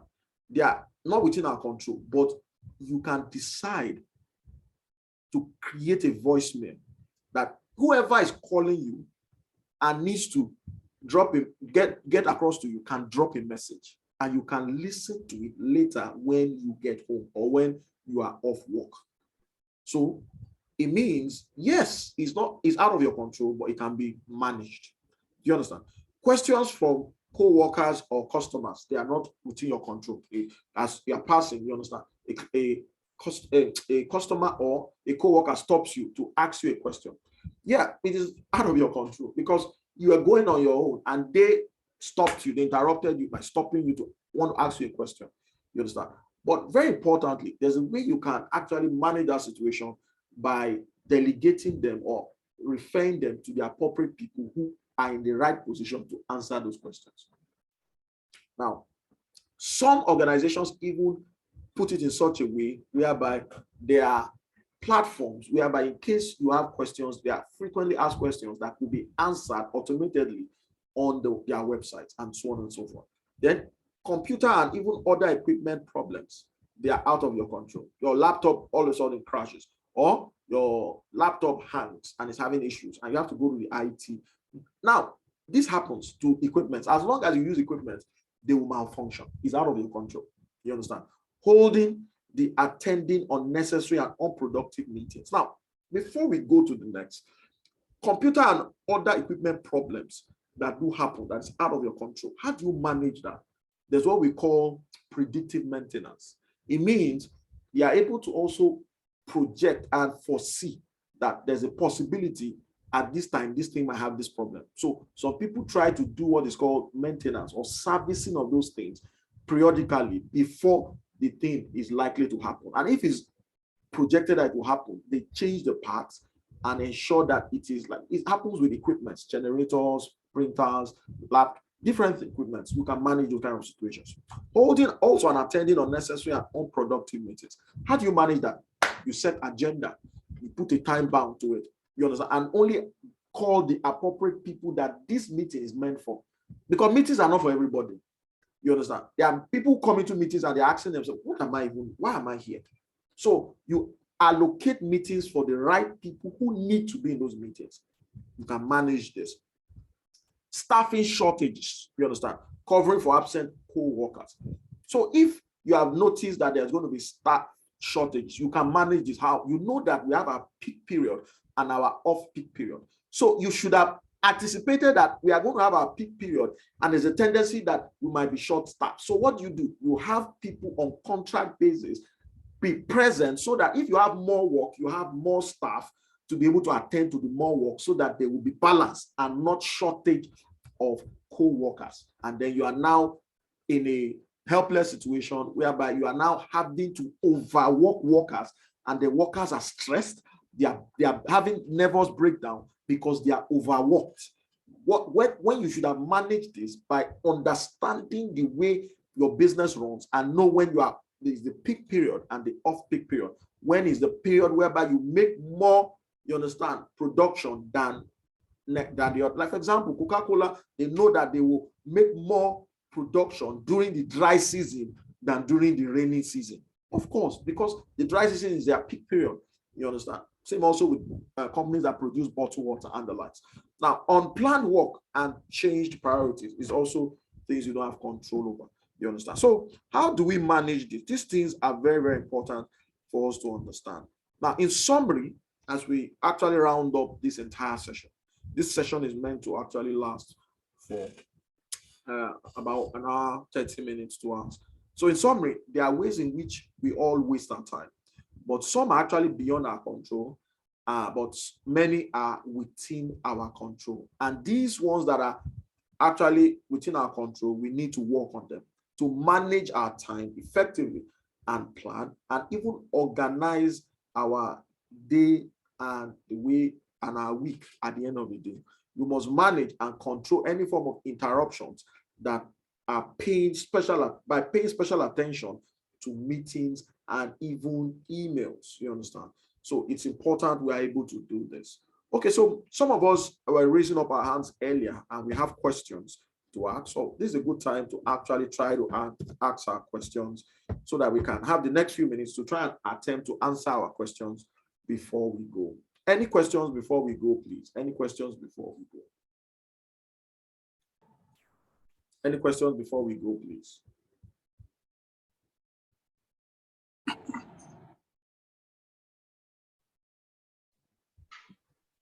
Okay. Any questions before we go? Any questions before we go? Question? Yes, okay. Any questions before we go? There's a question from here. Just hold on a bit, Ernest. Okay. Okay.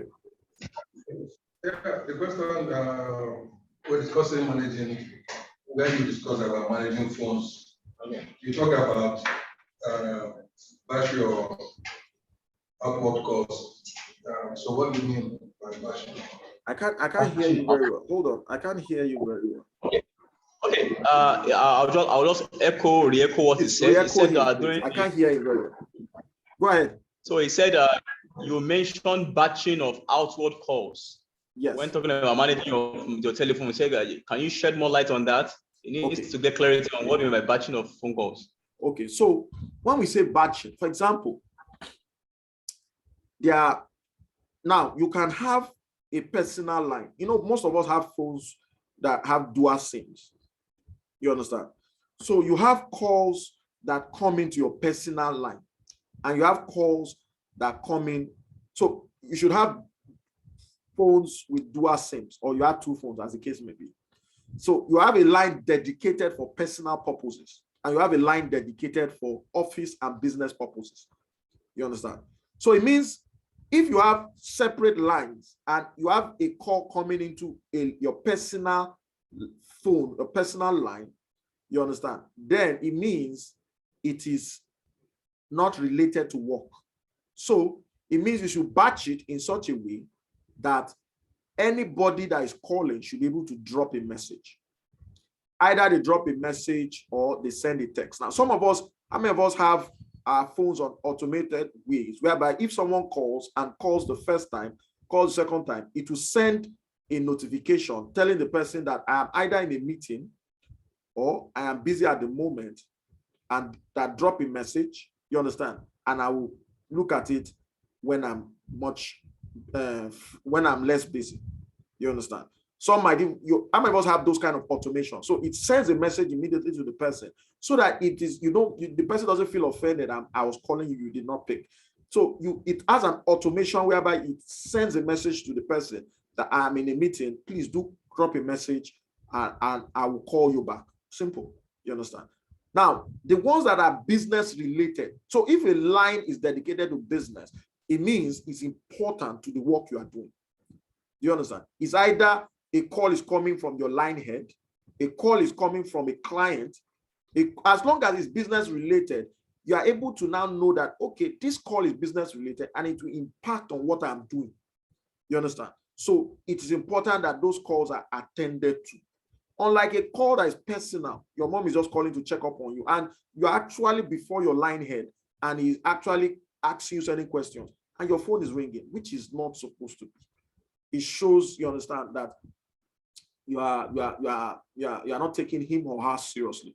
So a number of times, if we're in meetings, we should put our phones on vibrate so that we don't have our phones interrupt during the calls. And if it's during the meeting, and if the phone is calling at the time whereby you are in a meeting and it is personal, that's when those autoresponders will go. But if it is something that has to do with business, it's business related, while a meeting is going on, you see it is business related, you can take a permission and then step out to pick your call, because it will impact on what you guys are doing and possibly impact on the meeting you're having. Do you understand? So when I mean batching your calls, we're talking about batching your calls. It means you are able to batch them into what is personal and what is not personal. Do you understand? What is personal and what is not personal. Batch the ones that are personal and even categorize personal. You understand? Category of personnel, which probably has to do with anyone that's urgent. Maybe urgent, like your wife is calling, your husband is calling, if you're a woman, your children's school is calling. Those ones could be urgent. You understand? But they are urgent. But the question is, are they important to what you are doing? No, but they are urgent. So there's categorization to know what is important, what is not important, what is urgent, and what is not urgent. You understand? And what is important and urgent, and what is important and not urgent. What is not urgent and not important. You must categorize all of your calls that way, and even things you attend to and your activities that way. Do we understand? Have I tried to answer your question, sir? Yes, you have. Okay. Any other question? Thank you. Any other question, please? Yes, I have one here. Good afternoon. My name is Usaze. Great one, but I want to ask, a lot of times in the production sector, especially in mine, we tend to have a lot of impromptu jobs. So yes, I've planned my day. I have to do 1, 2, 3, 4 days. Then something comes up that throws me off track for like 4 days. I'm human. By the time I come by, other events have come on. So what will you say? How do you say? I can't hear you very well. Please, can you repeat? Can you hear me? I can't hear you. Please repeat what you said. Can you hear me now? Yes, I can't hear you. Okay, great. You still can't hear me? Hello?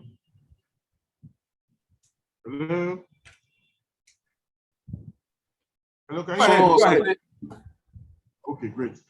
I said, in the production line, especially in my area, engineering, I might plan, I have 1, 2, 3, 4, 5 things to do in a day. I've scheduled my day. Okay. Then I find out that something happens. A machine breaks down that I'm battling with for 2, 3 days. It happens if I'm more than that. And I cannot tear myself away. So by the time I come back, events have occurred, things have occurred that have thrown my entire schedule off track. What do I do? Okay, so like I said, there's a program called asset management. There's a program called facility and asset management. I use the word called preventive maintenance. You understand? Now, it means because machines don't just break down. They would have been given signs. They would have been given some form of signals that they want to break. It's like driving a car. There's no way a car Not can just break down. necessarily. Not necessarily. Good. So what I'm trying to say, if you are an engineer and you are involved in repairs and maintenance, you understand to a certain extent that there are some of these breakdowns you have control over. If you agree with me. When I mean you have control over, it means if you have been dealing with this kind of equipment, you are already familiar with the kind of problems this kind of equipment can give. So you can anticipate what kind of problem this kind of machine can give and put in preventive measures to prevent it from happening. Now, machines also, if there are situations whereby dealing with machines, they are backup machines. I don't know if you understand what I mean. So, for example, people have backup generators. Why do they have? Even the backup generators that they have another backup. So it means if I have a backup generator that is meant to back up, you understand, because you carry out maintenance at a period of time. And when there's maintenance being done, you don't want to stop production. You don't want to alter production. So you want to ensure that maintenance is, and you want to reduce the load, because what leads to machines breaking down is because they are under a lot of load. It means they are under pressure. That means they are doing more work than they are expected to do. Do you understand? If they are doing more work than they're expected to do, definitely they will break down. So in order to reduce the load and the time it takes for them to break down, you have alternatives. You have more backups. You understand? More backup equipment. But for some organizations, because of funds and because of their budget, they restrict the number of backup equipment and machines they have to 1 or probably 2 at most. You understand? And that ends up causing the machine to break down even more often. But that again, if you say that, oh, there are machines that you cannot predict, they will just break down, you understand? And that it is common amongst this kind of machine we use, then you are still anticipating that, yes, these machines break down at whenever they choose to. But managing them should not be at the detriment of other work. And that's why maintenance is done. And if you notice, maintenance is done at the non-productive hours, meaning it is done when work is not going on. It's normally done during the night time when the production is not going on, or at weekends or public holidays when no production is happening. Why? Because they've also realized that we can carry out maintenance and repairs at the time when we are convenient to do so, so that it doesn't put us under undue pressure and put us under stress and have other things suffer because we are trying to carry out maintenance and repair. I don't know if I've answered your questions to a certain extent, sir. Yeah, I'll rest my case. Let's leave it at that. I'll rest my case. Okay. If not, we won't leave it today, but I'll rest my case. Okay. It's all right. Any other questions, please?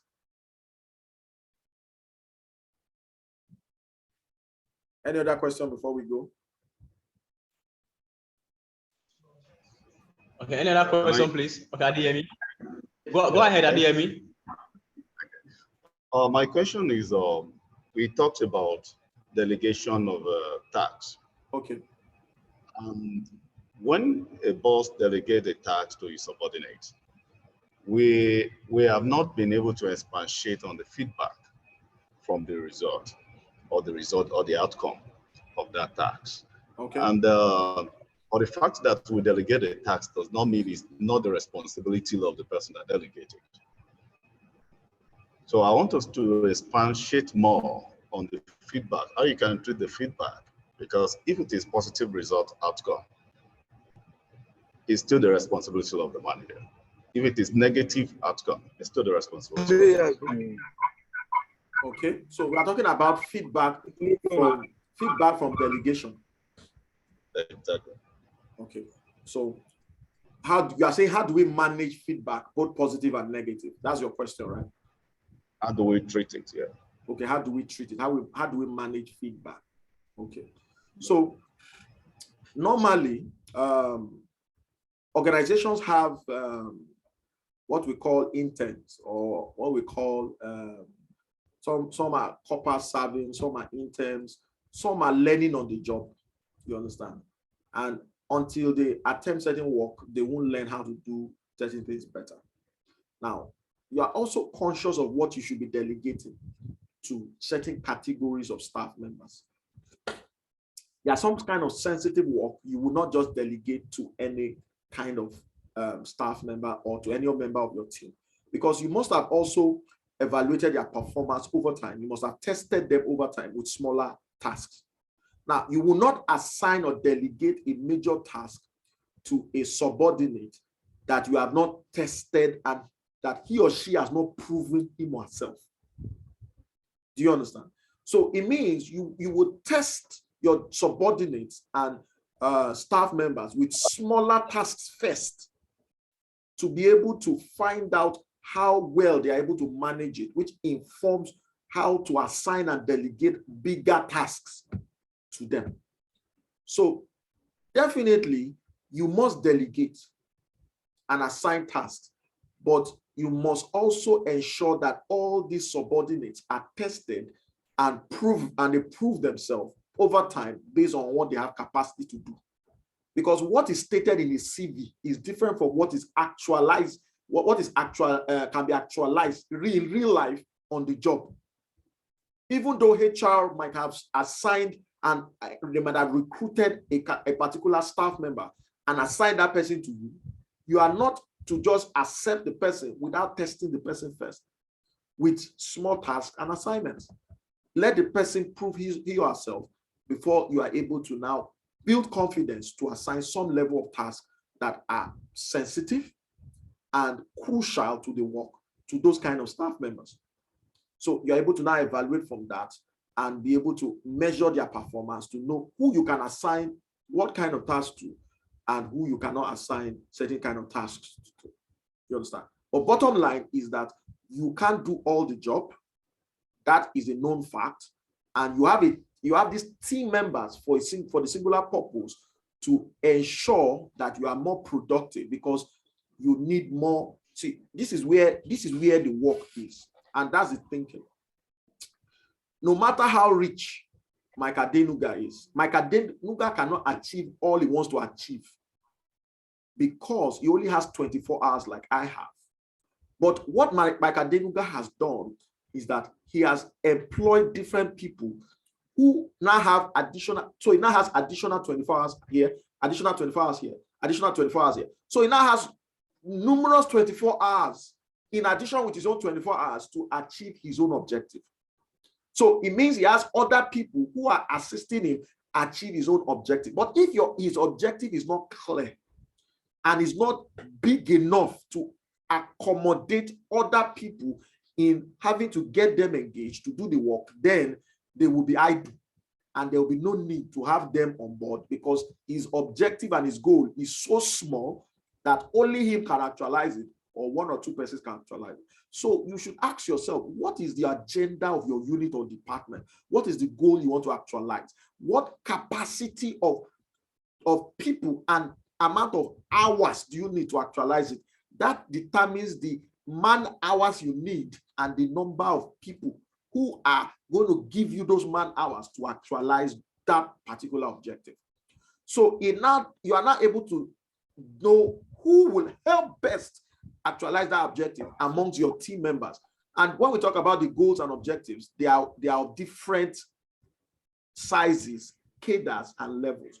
There are small objectives, there are massive objectives, there are important objectives, there are minimum objectives. They are all playing sensitive roles and important roles to the entire big picture. But the ones that are more crucial are the ones, you notice people who are stronger are always placed in the front in a war. Among the soldiers, the stronger soldiers are always placed in front. The weaker ones are placed at the back. You understand? Why? Because the stronger ones are the ones that will establish, you understand, the courage of the team, so that the competition or the enemy will see how strong your team is from the first set of people that bring their foot forward, and they will run away. But if you put the weaker ones front and put the stronger ones behind, they will see the weakness of your team and they will immediately develop more courage to fight you and kill everybody. So it means put your best foot forward in having to delegate. All right, thank you, Ernest. Our time is fast spent. Okay. I'll just ask, there's a question in the chat room. I'll just ask and then we'll conclude on that note. Okay. So the question says, how long do we wait for feedback from our immediate manager, especially when we have one who barely picks nor responds to messages till he finds it convenient? How long do we wait for feedback from our immediate manager who barely picks nor responds to messages till he finds it convenient? Okay. Now that's a political question. Very political. Very strong political question. Now, I know that person's probably having that kind of situation, but sometimes, you must also handle it in a political way, because of course you don't want to report your line head or your manager to the superiors. But if whatever delay your line head or manager is bringing to the unit or department is going to impact on your own KPI, then it's important that in your report, you are able to mention it that, this work is to be done at this time, and it was meant to be done at this time, but as a result of certain delays, and you are not mentioning any name, this is what led to it. But of course, even if the response of your line head or manager is not coming as expected, remember, you are not the one accountable. He is. You understand? If anything goes wrong, the management will not bypass him and come to you. No. The management will hold him accountable for you people's incompetence.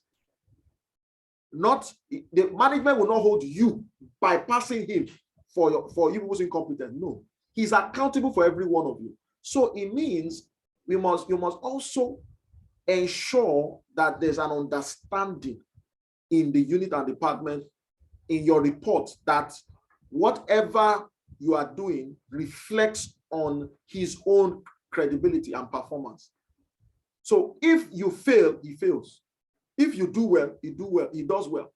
And until in your report to him, he sees that, and that report is able to reflect the setbacks from his part that has led to your own setbacks, until it reflects that, he will not understand the implication of what he's doing.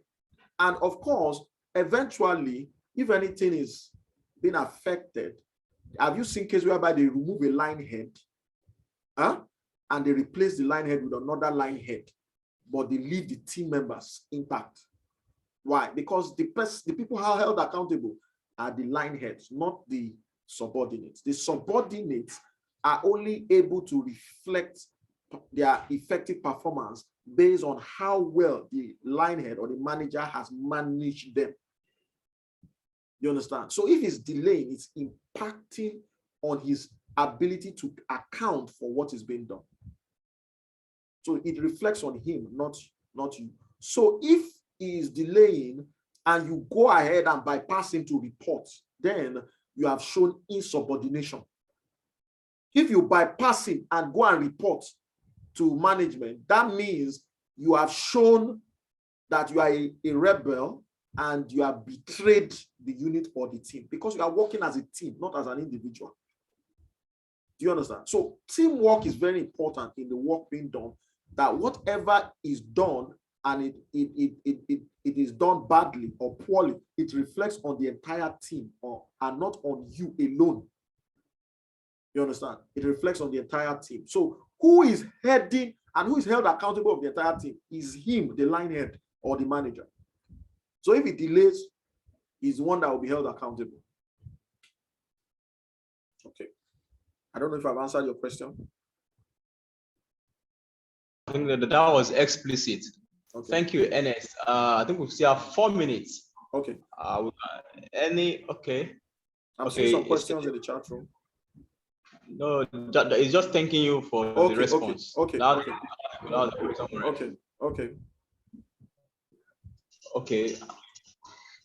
Any question before we call it a day? Hello. Yes, sir. Hello. Yes, sir. Hello. Good afternoon, sir. Afternoon, sir. Good afternoon. Afternoon, sir. Yeah. First of all, thank you for the beautiful presentation. I have a concern.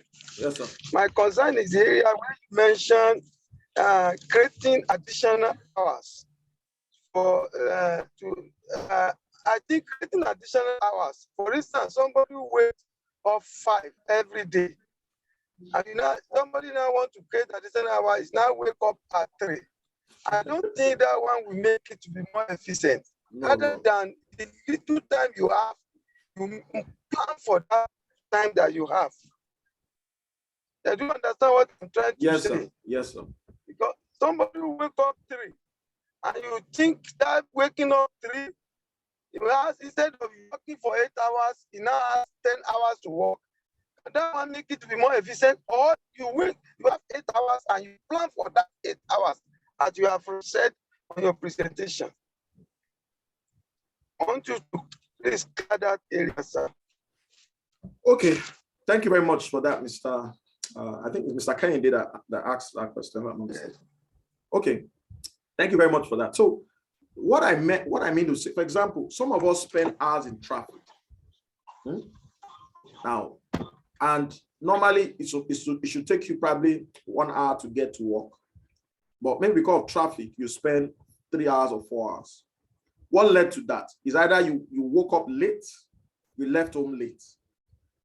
So in order to be able to prevent that amount of hours you spend in traffic, you wake up earlier in order to leave home earlier, to get to the office earlier. Now, when you get to the office earlier, you are more relaxed. You are more comfortable. Now, I never said you should wake up 3. No, that timing is quite too early. You should be able to at least sleep for 8 hours, even though that sometimes can be impossible for some of us in Lagos. But on an average, at least, you should be able to walk towards sleeping for 7 to 6 hours. Now, 8 hours is what is medically mentioned, but that tends to be a bit difficult in Lagos. But most times it's better once you get home, you go to bed early. Instead of spending hours and time watching TV and gisting, you know that you have to leave home early in order to beat traffic. You understand? So you leave home earlier. Now, when we say having to wake up early, is to be able to wake up early enough to be able to step out in order to go to work. Now, some of us, I know if we leave too early for security reasons, you know, it might not be wise to leave our homes too early. For some of us who live in areas whereby for security reasons, we might not want to leave home too early. But bottom line is that as much as possible, try to arrive at work earlier than you used to. Why? Because it gives you opportunity to be able to attempt or handle work or do certain things that you would have spent additional time doing after work when you are tired and exhausted. You know, you are now fresh. You are just woken up. You are awake. So you can quickly attend to work you can quickly do when you get to work early, so that you can leave work as of when due. Now, when you leave work as of when due, you're able to get home early and you are able to sleep early. So you can wake up earlier. But when you get to work late, you are exhausted, you are tired, you are anxious, you're also under pressure, you're also in a hurry to attempt to do many things. And because you are in a hurry, you are attempting to do many things because you are late, then you find out that you are going to muddle up a number of things, you are going to mix up a number of things, you are going to make mistakes, and you'll be under undue pressure. And at the end of the day, you'll be stressed and you will burn out. So that's why it's important you are able to get some time in addition by getting to work earlier. And then you are more relaxed. You're able to take your time to do the things you want to do. And you are not under that kind of undue pressure, and you're able to balance things. Have I answered your question? I want to believe so. Have I answered your question? I've done so. Yes, Ernest, I want to believe you have done justice to that question. Okay, I think we have to call it a day now because by my time it's 1:02 p.m. Okay, so somebody sent, but I will discuss that offline of this call with you. There was a question. There's a question in the chat room, but I will engage you on that once we leave this call. So thank you everybody for attending this session. Thank you very much. And I want to say a big thank you to you, Ernest, and the entire team from Oak Interlink. Thank you very much. We really appreciate this learning session. Yeah. Good afternoon, everybody. Good afternoon. Enjoy the rest of your day. Thank you very much. Enjoy the rest of your day. Thank you. Bye-bye.